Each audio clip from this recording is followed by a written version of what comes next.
My name is Emily Blum. I'm the Executive Director of ADA 25 Advancing Leadership, and it's so good to see so many of our leaders on this call. Before we begin, a few housekeeping and accessibility notes. Earlier today, we sent out a guide on accessing some key accessibility features in Zoom, but two quick things I wanted to highlight. We have both CART and ASL interpreters. To access the ASL interpreters, identify the video titled VRI and pin that video to your screen.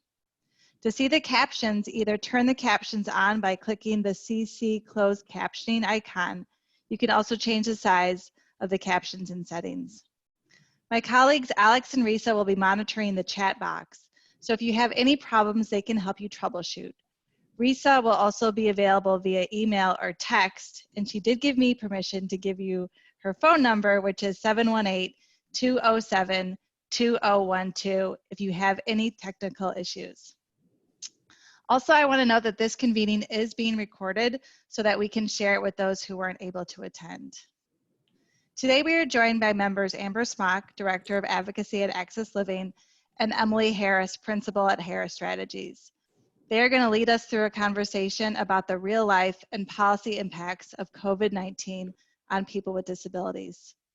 We all know that our community is strongest when we come together and make our voices heard, so we really want to hear from you in this conversation. What's on your mind? What questions do you have? And yes, we are definitely going to cover what you can do in this moment right now and what's needed from leaders for the long term. To participate in the conversation, ask your question in the chat box. Alex will be monitoring those questions and will pose them to Amber and Emily. With that, I'm going to turn it over to Amber Smock and Emily Harris.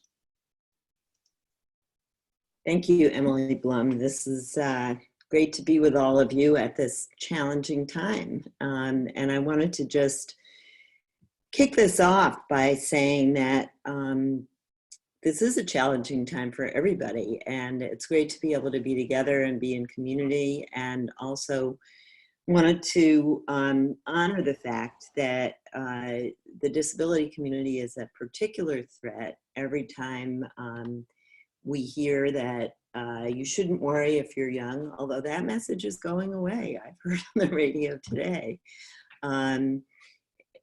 But you shouldn't worry if you're young or if you don't have underlying health conditions. Well, that's most of us with underlying health conditions. And so really taking a breath and recognizing that we're here in this together, and part of it is to hear how people with disabilities are addressing that in very, very real threat in very real ways. I wanted to start off, Amber, with asking you along those lines, the overall question of what you think the pandemic means to the disability community and what stories you're hearing from people. So, hello everybody, this is Amber Smock, and I'm the Director of Advocacy for Access Living, and mainly what I do is make sure we stay on track with our policy and community organizing work. Before I get into what are we hearing about big problems for people with disabilities, I want to make it clear that right now the existing networks and relationships that people with disabilities have to talk with each other are very, very important. These are the networks and relationships we're depending on to hear about what are the biggest concerns for folks with disabilities all across the country and really around the world. So some of the most immediate burning problems that I think people are trying to figure out are, things that are basically about making sure you can get your day-to-day life done, right? So I'm hearing a lot of concern from people being able to access regular health care that they might need. So maybe you're not infected with COVID-19, but you have regular access to medication or to therapy or to medical care that you depend on because you're a person with a disability. And we're hearing that it can be challenging when people are going to emergency rooms in particular to try to get care for things that they might need when the emergency rooms are really stressed out about coronavirus infection.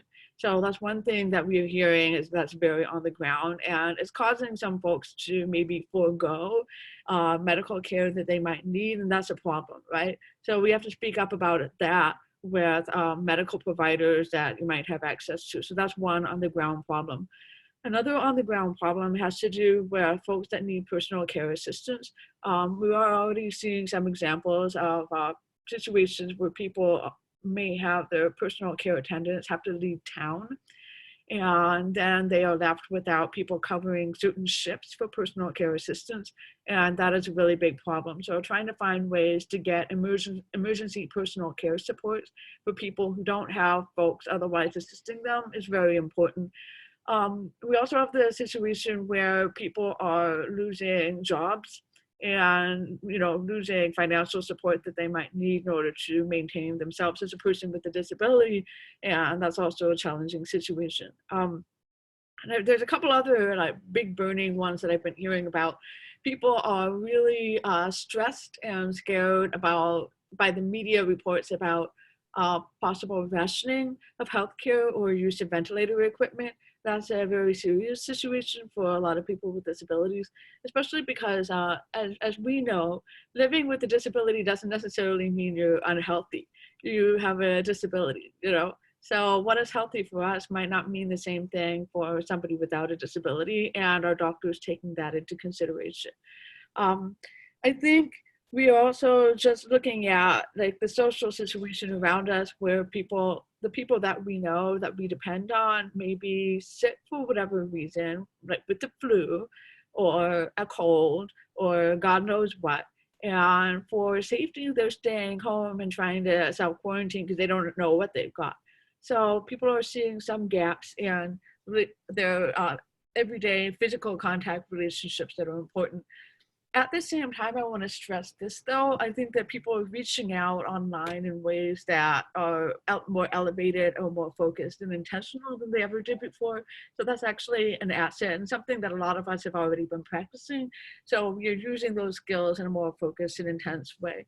So Emily, those are some of the big problems, I guess, that I would see, but there's also some upside. Plus, of course, I hope everybody is taking some time to enjoy Crip Camp, of course, the Netflix documentaries. I hope folks are enjoying that.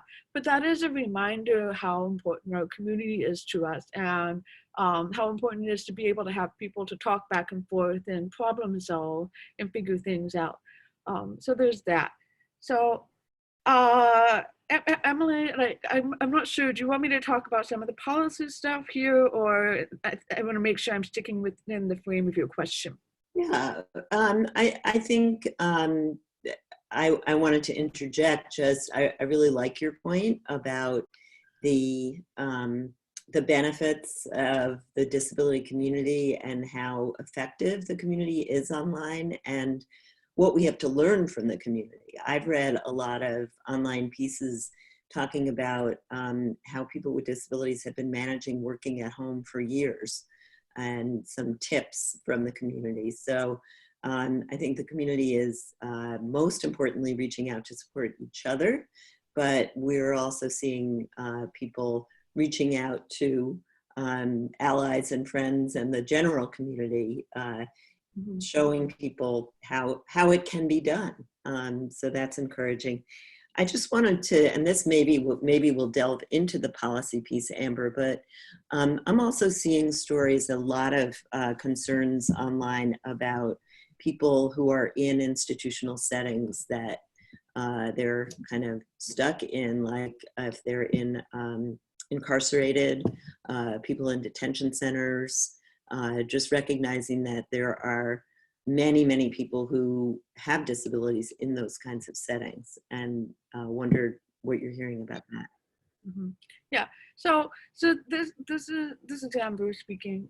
So yes, we have a lot of concern about people who may be in nursing facilities, people who may be in intermediate care facilities, or people with developmental disabilities, people who may be in group homes.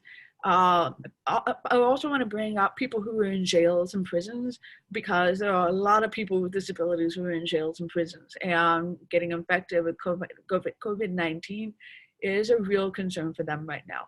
So as far as the group homes, nursing homes, the state-operated developmental centers, the intermediate care facilities, I know that departments of public health are putting out guidance to folks who work at those facilities to minimize the spread of germs in general, but also COVID-19.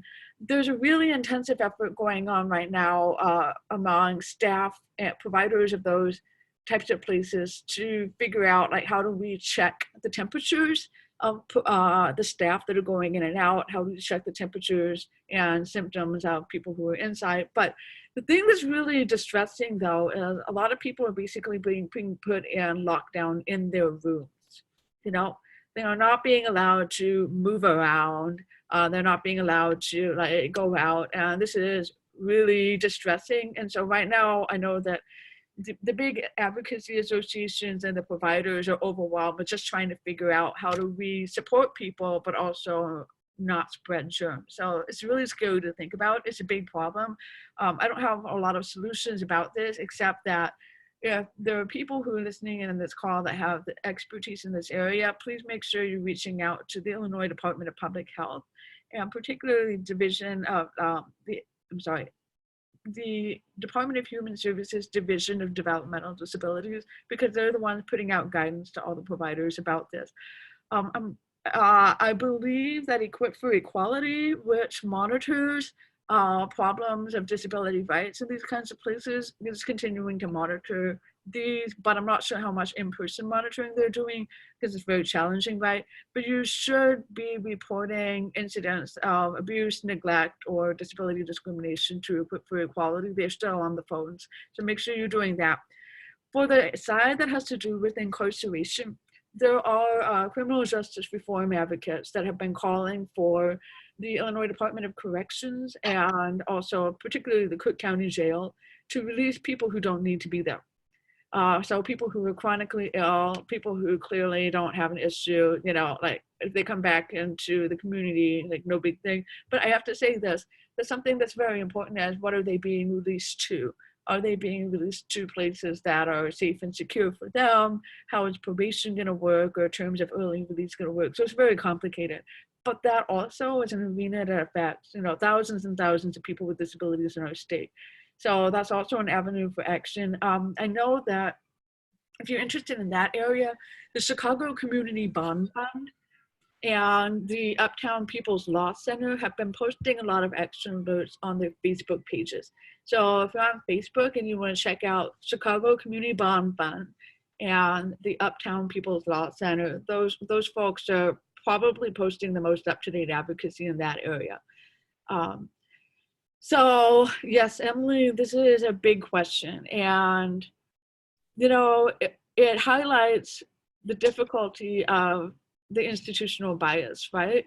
You know, the bias that we have in our health systems that say if you are somebody who needs an institutional level of care, you need to go live in some facility, even if you only need 30 seconds of help a day. You need to go live there, right? And it demonstrates how important it is to build a stronger home and community-based system in this state and really around the world. Because we're definitely hearing, as maybe some of you have, you know, horror stories from Spain and from Italy about people that are getting left behind. And that's super disturbing. But I want to try to take that fear and let's channel that into some advocacy and into making sure that our state and local governments are accountable for making sure that stimulus dollars are going to work for everybody. And tell us more about that. Well, I know you worked really hard on the stimulus. What did people with disabilities get, and what did we want that we didn't get? Yeah, so this is Amber. So regarding stimulus money, so I want to be clear that when we were talking about stimulus dollars, the reason that we're doing stimulus dollars is not just because frontline health providers, you know, need money for masks and equipment and staff and things like that. Stimulus dollars are because the economy is facing a problem.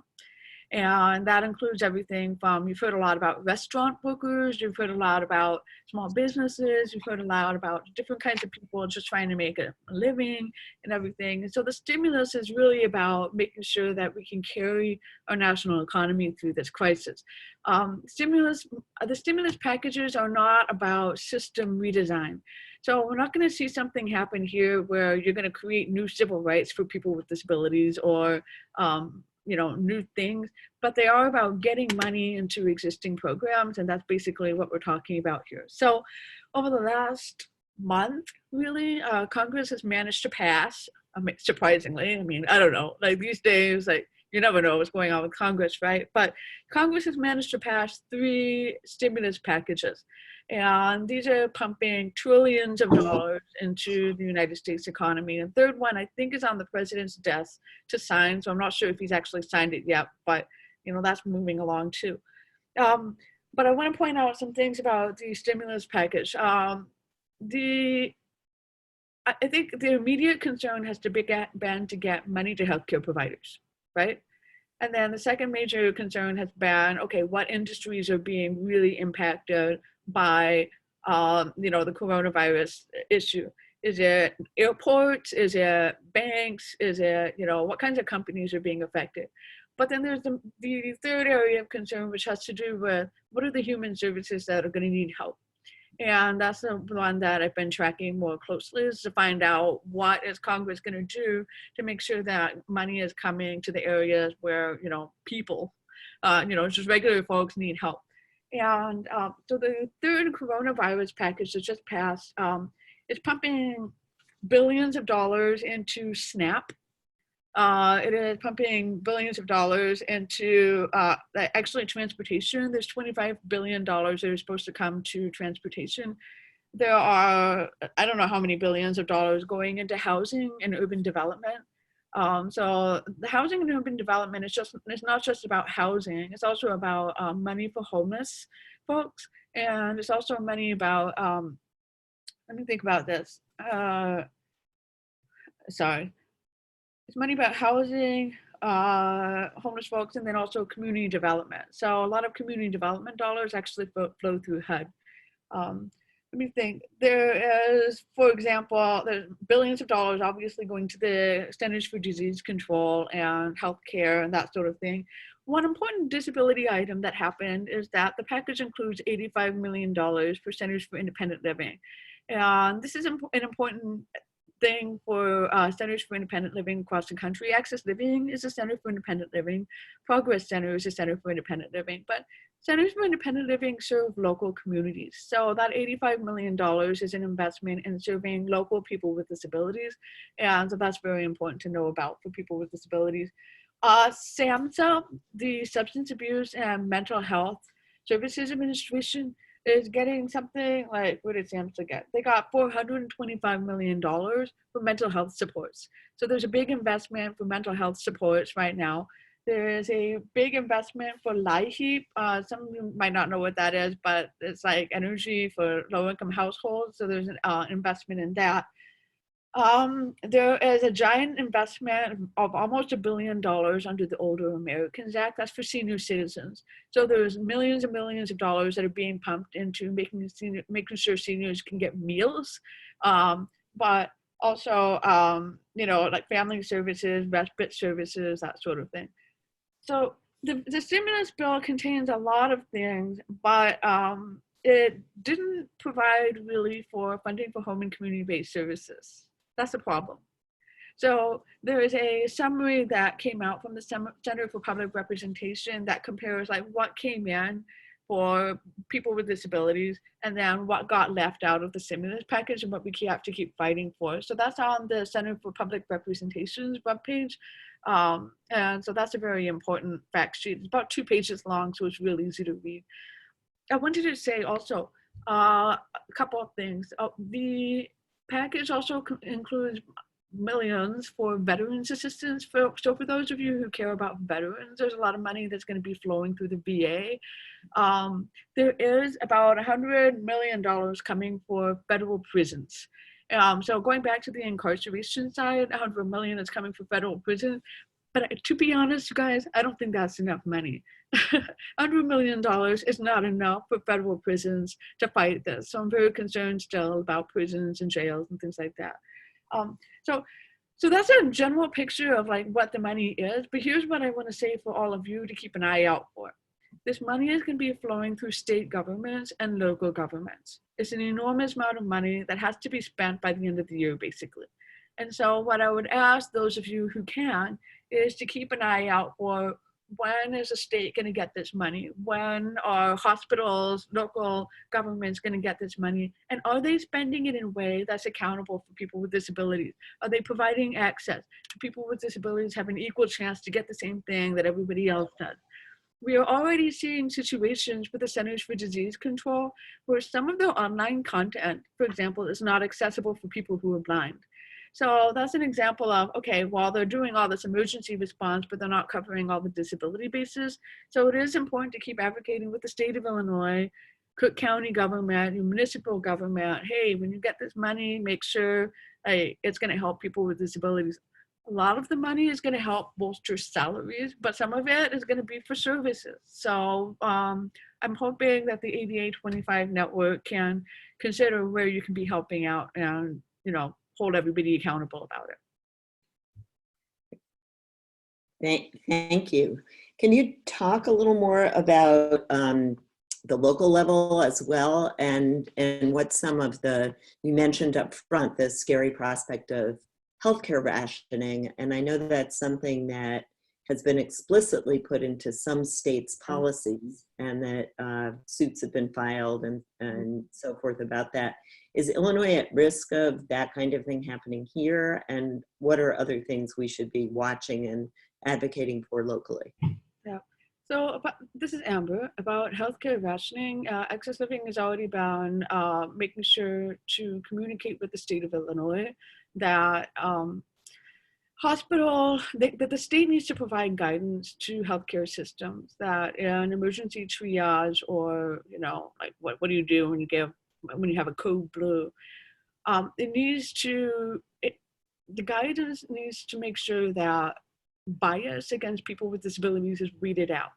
I want to say that bias against Black and brown people, bias against people who are low income, all of those biases need to also be weeded out. But there is a way to develop guidance for this where basically you're really looking at okay, disability or not disability, regardless of race, can this person survive? Can that person survive? That's basically what the hospitals and the doctors and the nurses have to be thinking about. So we are in contact with the state of Illinois right now, but that is just happening.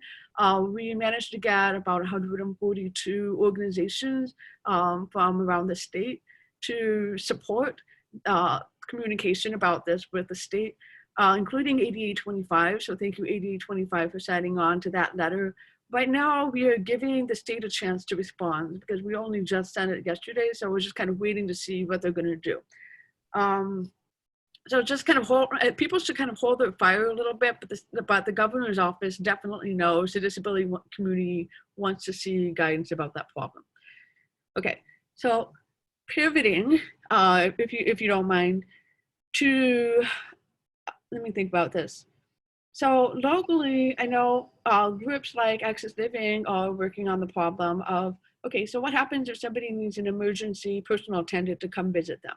So Access Living is working on finding a way to set up that kind of process. But the thing that we really need to activate, you guys, is we need to find who is willing to do that work and make sure that their availability is advertised to the people who need to know. So something that you need to think about is, do you know people who are willing to perform personal care or something, or clean somebody's house or do whatever it is that they need to do? Please let Access Living or relevant people know, your networks know about that, because there might be, for example, restaurant workers, for example, who are out of work and maybe they need work, maybe that's an opportunity. But I think people need to be communicating, I'm available. Okay, so please put an ask out to your networks about that. I know folks have been taking advantage of contactless delivery, which is important. you know, there are going to be some people with disabilities who don't want contact, who do need personal care help, but don't want contact. And, you know, what's really challenging in those situations is people need to be able to make their own decisions about what they want to do. You know, so if somebody is like, I don't want help, and you're like, okay, final word, I don't want help, then you got to respect that. But I think it's also important to make sure people know that they have some choices. So please help activate your networks to be clear about who is willing to help do what.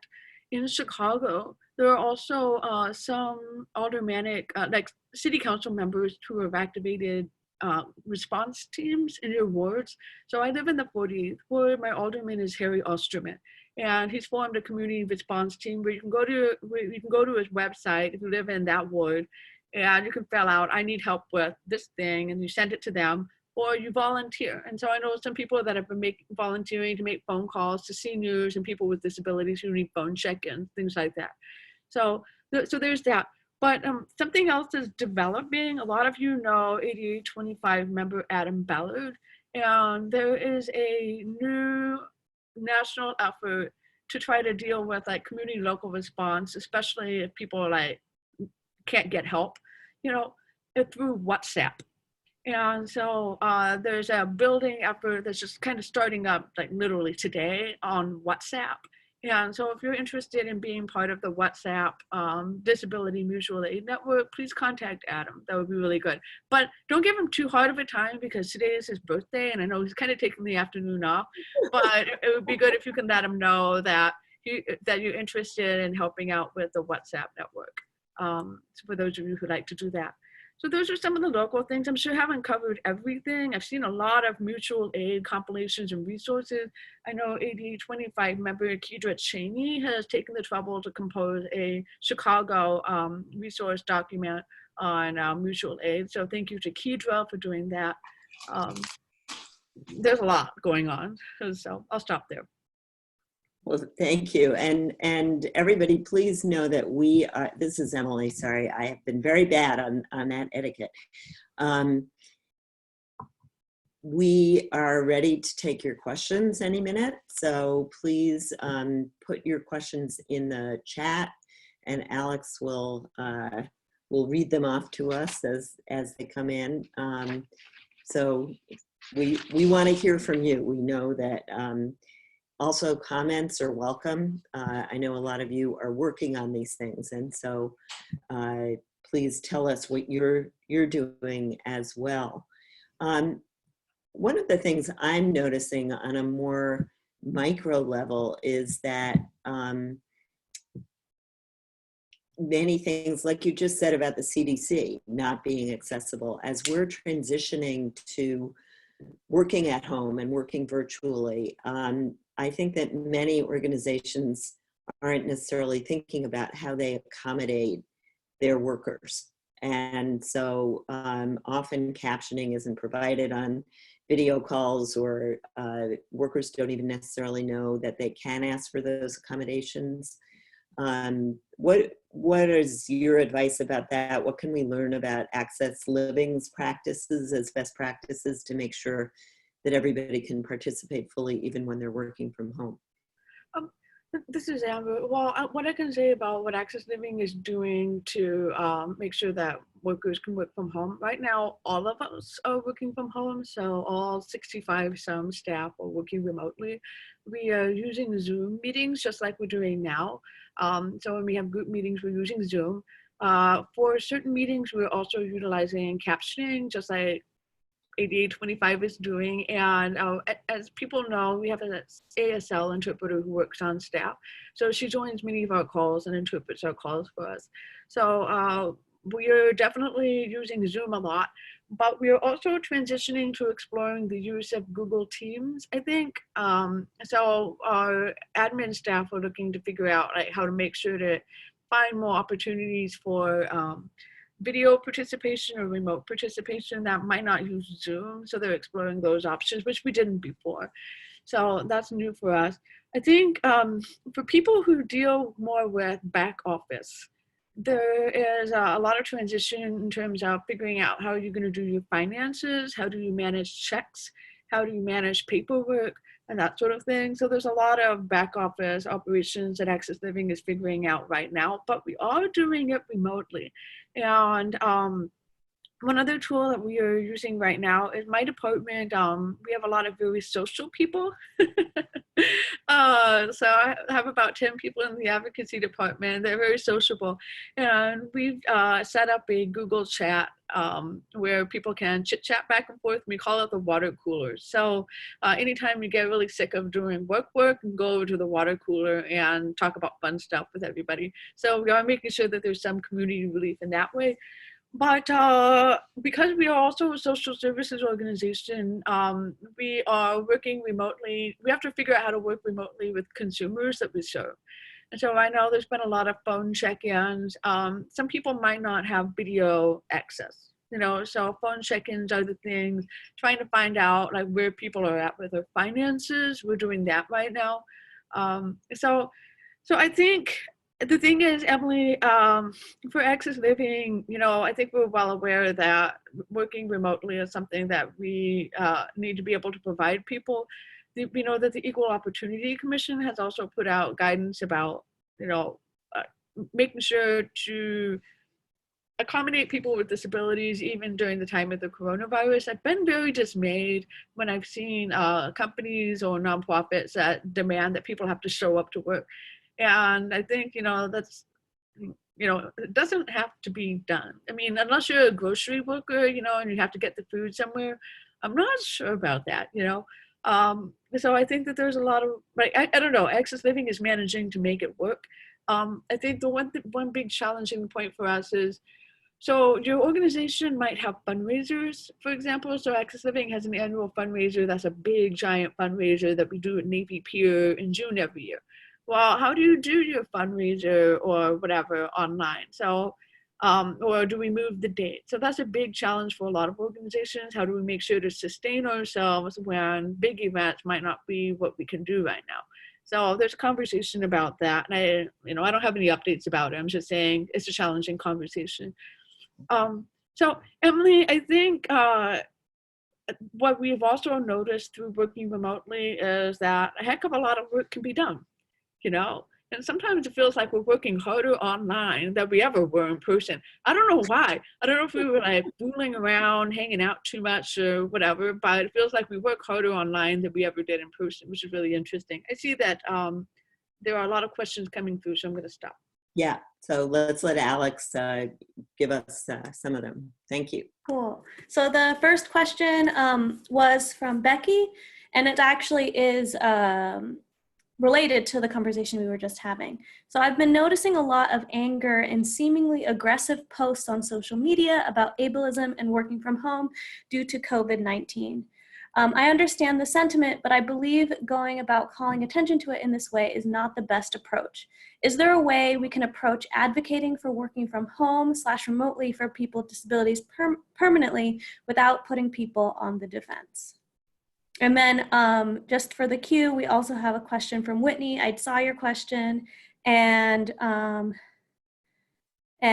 couple other questions that will go in order, but let's start with that one. Great, thank you. I'm going to take a shot at it first, and then Amber, I'll pass that over to you. I think that, first of all, we need to recognize that people with disabilities who are feeling the kind of ableism of the messaging that's happening nationally are venting online, and that is something that we all need for our mental health. So I think, on the one hand, it behooves people to try to be constructive and positive, but I think we have to allow space for people to express that anger and that pain. For people who haven't seen this, I don't know if this is exactly what Becky's talking about, but some of what I've seen is just, for years you said that we couldn't get accommodations to work at home or work flexibly. And now when everybody needs it, all of a sudden it's okay. And so I think the positive spin I get on that is, there was a great article in the Washington Post that said, you can learn from people with disabilities who've been trying to do this for years. But the to me, the bigger question is not how do we prevent that outcry, but how do we learn from this so that our policies in the future will recognize, as Amber said, that we can be more productive sometimes when we work at home, and that allowing that flexibility for everybody really is beneficial and could be built into our practices as we move forward. So to me, that's the shift that we can make to start advocating for a better world when we go back, and don't just say, phew, we're back. Now we can go back to being ableist and discriminating. But Amber, do you have anything to add about that? Well, this is Amber. So I'm somebody that has done an awful lot of work, mostly, in the office. And so for me, it's been an adjustment to work off site. That doesn't mean that I haven't done it before. So when I travel for work, I'm also working away from work, the office. And so to me, it's sort of like an extended hotel stay. I feel like it's fine. Making sure that there's access. For me, I always have to make sure that there's an interpreter or card. So that hasn't necessarily changed. I will be upfront that my mental energy and emotional capacity has very much been driven on making sure we don't lose sight of the ball on the federal level. So I haven't been tracking as much the angry posts or the ableist posts. I do wish that my coworker Bridget Heyman were on the line, because she's dealing more with the communication. What is the public dialogue about this? I feel like I've been more focused on what are the details that are going to get us what we want. There's a part of me that is I think we should allow people room to adjust. I don't feel like people being angry is awesome, but an adjustment is hard, and you never know who has underlying disabilities that are also sort of driving how they feel about things, so there is that. I just want to stay focused on learning from people Kedra, I mentioned before, has offered tips on working remotely. Who in our network has been working remotely and has guidance for us. I just want to stay focused on learning the lessons from folks, and that's where I'm at. But that doesn't mean people aren't hurt or offended. So. Alex, we could go on with this for quite a while, but let's go to the next question. Yeah. And Emily Blum says, we can not only work from home, but still create community and create/foster culture, which is definitely true and shown in these examples with either a group text or Teams or an email thread. So Whitney was the next question. Do you know what safeguards there are, if any, for ensuring that home healthcare workers aren't testing positive? I know many seniors whose health caseworker has tested positive and/or have been around someone who's tested positive. When the healthcare worker visits the homes, they might unknowingly bring in the virus. Mm-hmm. So this is Amber. I don't have specific knowledge about the. Oh, I'm sorry. This is Amber. I don't have specific knowledge about exact safeguards. What I know is that anytime anybody is asking about this, people keep pointing to the Illinois Department of Public Health, their guidelines, but specifically for seniors and homemakers, please check the Illinois Department of Aging's website, because that's where you're going to find guidance for senior homemakers. The city of Chicago is also going to have guidelines as well. So if you go to the Chicago Department of Public Health, that's where you should be looking. But when somebody who's tested, in general, what I'm hearing is you test positive or whatever, you need to stay home. You need to isolate. If you've had contact, you need to isolate. And if you're working with an agency, they need to send somebody else. If you're not working with an agency, you got to call the Division of Rehab Services if you're using the home services program, and find out what the deal is. But Whitney, I'm sorry, I don't have exact total specifics, but that's where I would look it up. Alex, let's take the next one. Yep, I see a thumbs up from Whitney. 2 shout outs to Amber from Vanessa and Kedra, just about Amber's daily, weekly, 24-hour newsletter that has been, really compiling these advocacy issues. We can include that in the follow-up email as well of how to sign up. But wanted to bring out that there were 2 shout outs there in the chat. This one's from Kevin I'm pretty sure it's a question. I have a coworker, Kevin Kanabi, because I think we have two Kevins on the line. I have a coworker who has severe asthma. His doctor said he can't go to work since he is highly vulnerable. Management said he must go to work in person. Another coworker volunteered to do stuff in the office that would require his presence at work. Management said no, he still needs to go to work, and the doctor's note doesn't matter. I would say this is discrimination when many others are allowed to work from home. And this sounds fishy and like discrimination, especially when a simple accommodation is available for this person. What do you do? So this is Amber. That does sound fishy. And the fact that he has the doctor's note, like what the hell? So I would just say this, double check with, I'm sorry, did I curse? I'm sorry about that. My apologies, things just kind of slip out. So, but I think that it does sound funky. Again, I referenced Equip4 Equality before. They have a specific area of specialty on employment discrimination for people with disabilities. So that would be the first place I would call to double check about the details. But that doesn't sound right to me. This is Emily. This is not an answer to Kevin's question, but it reminds me that some organizations are saying that in order to work at home in this context, you have to request a disability accommodation. Somebody who has asthma may not have previously thought of themselves as somebody with a disability and may not even understand the process to request accommodations. And so, you know, and that person's manager may not understand that process. So that's, you know, that's a whole another issue. One organization that I'm familiar with, because they're my client, is the Ford Foundation, and they actually they have required everybody to work at home, but they also have expressed in their HR policy about working at home the fact that this is a very challenging time and that people may need more time to get their work done or may need to do it at different hours, that anything from having a child at home to addressing your own mental health in this scary moment. And they just put that out to everybody.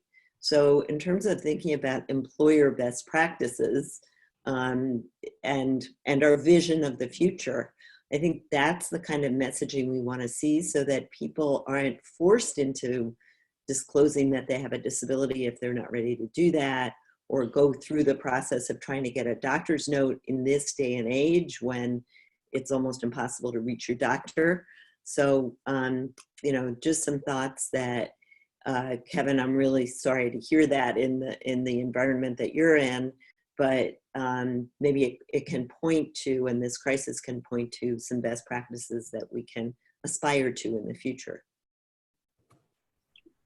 Agreed. So I'm going to go on to the next question, which is from Whitney again. Thank you. If you have to go to the ER and have to be accompanied by a care worker or parent, do you know if we can still be ensured they will be able to accompany us once in the hospital? So this is Amber. That's actually a great point and something that came up today when I was talking with some of my staff. I think the answer right now is I don't think we can guarantee for sure that that's going to happen. Somebody in our community tried to go to the UIC emergency room last night for care that didn't have to do with COVID-19. And their parent went with them, you know, and at UIC's ER said, no, you can't come with, only one person at a time, nobody coming with you, only the individual. And the person said, no, but she's my PA, she's my mom. Like, you understand I have a disability. You know, and they said, no, she can't come in with.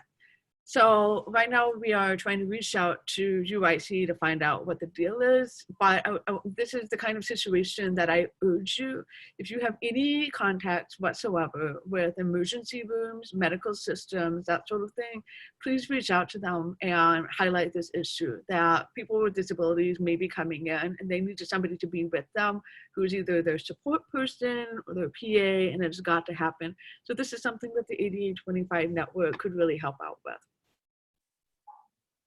Great. Thank you for that question, Whitney. Vanessa, just another shout out, letting everybody know that there is another discussion on CREP Camp happening on April 4th. And we will make sure to include this in the follow-up email. So thank you, Vanessa, for always, sharing different cultural opportunities with advancing leadership. Emily Blum has a question, which is there lemonade to be made from these coronavirus lemons? We talked about potential work from home benefits, but I'm wondering if there are any other upsides for people with disabilities coming out of this pandemic. Yeah. This is Amber. I do think that this is an opportunity to look more closely at our individual networks that surround us, and to recognize the strengths of those networks, and to build partnerships and relationships with people that we never did before. For example, like, when was the last time you talked to your local fire department? Really? When is the last time that you talked with your local school? Or when is the last time that you talked to the bakery that makes food around the corner? When is the last time you did those kinds of conversations? And I think this is an opportunity to have more conversations with people in our community right in front of us that we never really took the time to do before. And given the current situation, your opinion may carry more weight now than you think. So I think really consider, they're faced with things that they have never had to deal with before. And that is the perfect opportunity for people with disabilities to say, hey, I know something. I have a question for you. Have you thought about this? And the rules are gone, people, and so you have an opportunity to say, hey, here's a different kind of rule that you could use in the future. So I do think that there is an opportunity to make lemonade out of lemons in this situation. But Emily, do you mind? There was one other thing that I just wanted to mention about tracking policy issues. I think we discussed this right before. Yeah, please. Yes. And so I have had people say, hey, Amber, how do you know what's going on in Congress? How do you know these details? Where do you find out this information?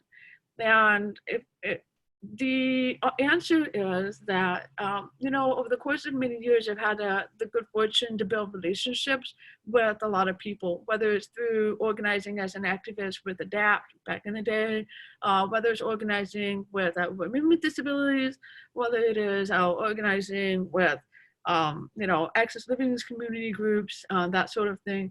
But I've had the good fortune of building relationships and figuring out who I trust and who really knows what they're doing, and who is just sort of like here today, gone tomorrow, And then I want to point out that the giant fight that the disability community had to go through in 2017 to fight to save Medicaid, that allowed me to get to know a lot more national disability advocates, particularly in DC, and to find out who really knows what they're doing and who really doesn't, and to find out who's actually really talking to members of Congress. And so that helps me screen out, okay, this person is talking about how they're doing all this activism, but it turns out that actually this other person is talking to the Senate Finance Committee staff and knows about the details of the bill. So I can skip over all of those people and just go straight to the source of information. And that's how that works. So it is so worth it to not only network, but to recognize who around you is doing a good job. And keep those people in your back pocket. And they're the ones that are going to know the information you need to know in a situation like this. So, well, and Amber, a couple of people have already mentioned your newsletter as a place that we the rest of us get our information from you. So thank you for that. And also, are there other sources generally that people should be following or looking to as good sources of information? Yes, so this is Amber. So something that I strongly recommend that people do, if you are interested in how our state plans to use those stimulus dollars, you should be watching the Capital Facts blog. So I'm going to type that in really fast right into the chat box to make sure it's capital with an OL, capitalfacts.com. And Capital Facts is a blog where they track all everything that the governor's office and the legislature is doing, and a lot of times in local news things as well. They have a subscriber only, you have to, as a paid subscription, where you get a daily morning update from the person that runs the blog. But Capital Facts will tell you when is the General Assembly going to when's the General Assembly going to be in session? What are they doing with the state budget? All those stimulus dollars, what are they thinking about doing with that? So Capital Facts is like good for inside dirt, so to speak. I guess I also want to say that I run along with a couple of other people, a Facebook group that's called Disability Power for Community Integration. And I'm going to type that name into the chat box really fast so everybody has the correct information, community integration. And it's a private Facebook group, but if you join and become a member and answer those questions, I'll just let you in, or you can say you're with ADA 25 and I'll approve your membership. But the thing about that is a conversation between federal and state disability advocates who are looking for good information to do advocacy on community integration, especially. But right now it's been super active because of the stimulus effort. And so that's another place where I get a lot of information, and you can comment or share things and ask questions. And that's where a lot of really knowledgeable people are right now. So those two. Great, excellent tips. I've also been following people like Alice Wong from the Disability Visibility Project on some more general stories of people with disabilities. And another national, not so much policy, but just a little bit of everything is Rooted in Rights. I think has a pretty good page that is curating a lot of different stories from a lot of different points of view. So those are a couple of the things that I've been following. Yeah, this is Amber. If somebody, I asked a question of a disability advocate that I know who knows everybody, you know, and I asked her, where do you find the most interesting, the most cutting edge disability advocates? Where do I find the people who are leading the way for multiply marginalized people with disabilities? And she said it's basically Twitter. People on Twitter, that's where they're at. You know, so finding and following disability advocates who are working on Twitter, especially people like Imani Barbarine, that's I-M-A-N-I, Imani Barbarine. I'm gonna put that in the chat box. Follow Imani Barbarine, follow Alice Wong, follow Rebecca Coakley, okay, follow Matt Cortland. I'm typing the names into the thing. That's Matt, C-O-R-T-L-A-N-D, Matt Cortland. He's actually somebody who advocates for the chronic illness, and is also an attorney based in Massachusetts. So there are some really sort of cutting edge people out there, but Twitter is the game show. That's what it is. So yeah. Yeah. Thank you. Alex or Emily, I see that we're getting down to the 7-minute mark here. Are there other questions or key things you want to make sure we address? There's one more question. Vanessa Harris said, you mentioned that at the state and the feds, how do we track at the city level? And then just to answer really quickly, Becky, yes, we can share that Washington Post article about learning from people with disabilities experience so that you can share. And I'm loving this interaction with Kevin Irvine elevating this issue at Rush. So already showing the ADA Advancing Leadership Network in action. So this is Amber. As far as the city advocacy tracking, I mean, Access Living knows what's going on at the city level, right? But I think honestly, Access Living is watching a lot of what the Chicago Department of Public Health announces right now. So there isn't, like, at the state level, Capital Facts is really handy because you get access to all the gossip, you know what I mean? But at the city level, it's a lot harder to do because there isn't something like that. I mean, you kind of keep an eye on the Sun Times and that sort of deal. I think the city is a little more informal networks right now. Access Living has been posting materials on a resource page about the coronavirus, so that's something that we keep updated. But I don't have a similar tool like capital effects for the city level? This is Emily. You shouted out your alderman. My alderman, Maria Haddon, in the 49th Ward, has a really excellent newsletter, and she's really compiling a lot of the information on a weekly basis. So even if you don't live in the 49th Ward, you might consider subscribing to her newsletter as a really, I think, a good source. She's got a pretty broad view, and also, has created one of those mutual aid groups in Rogers Park using a WhatsApp. Actually, speaking of intersectionality, it's a WhatsApp technology or system that was developed for rapid response to ICE raids by members of our community, and now has been transferred over to rapid response to neighbors' needs for coronavirus. So it's kind of cool.